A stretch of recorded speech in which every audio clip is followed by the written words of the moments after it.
6 months ago tonight, Tehran went dark. All of Iran went dark. And into that darkness, millions of Iranians walked out of their homes anyway. January 8th and 9th were not just 2 nights of protest. They were the night Iran's silence broke. Millions came into the streets, into the squares, onto their rooftops.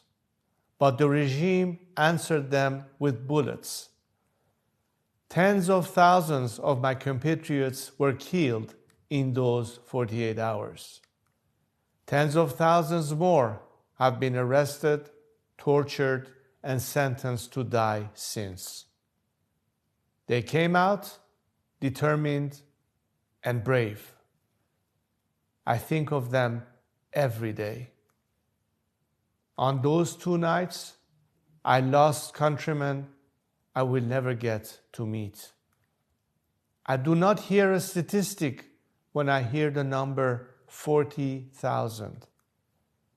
I see a son who did not come home to his mother, a daughter who will not sit at her family's table again. I think of each of them the way I would think of my own child, my own brother, my own sister. I carry the weight of every one of those names. But the families of the fallen I meet with, week after week, hearten our nation's will to carry on. Their children did not die in vain.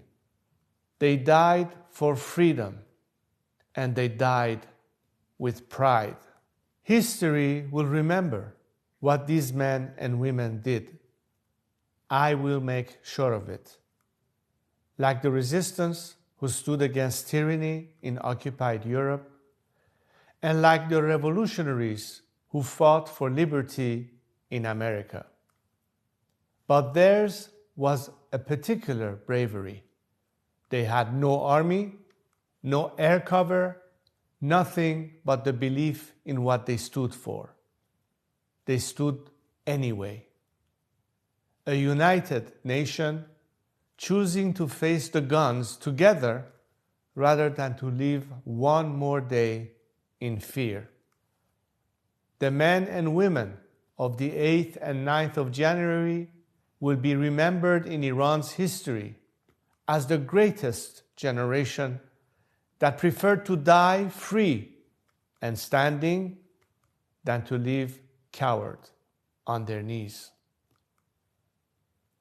To the international community, I ask this: do not let a negotiating table in Geneva or Islamabad erase what happened in the streets of Tehran, Mashhad, and Kermanshah. They died for freedom. And when they are free, the Strait of Hormuz will open, the nuclear threat will end, and we will have true peace. I have told my compatriots, what you did on January 8th and 9th cannot be undone.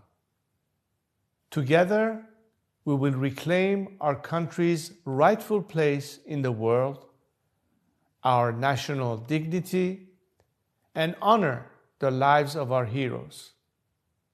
Now is the time to reassess, regroup, and rededicate ourselves to victory. We honor the fallen by finishing what they started. A free Iran is no longer a matter of hope, it is a matter of fact.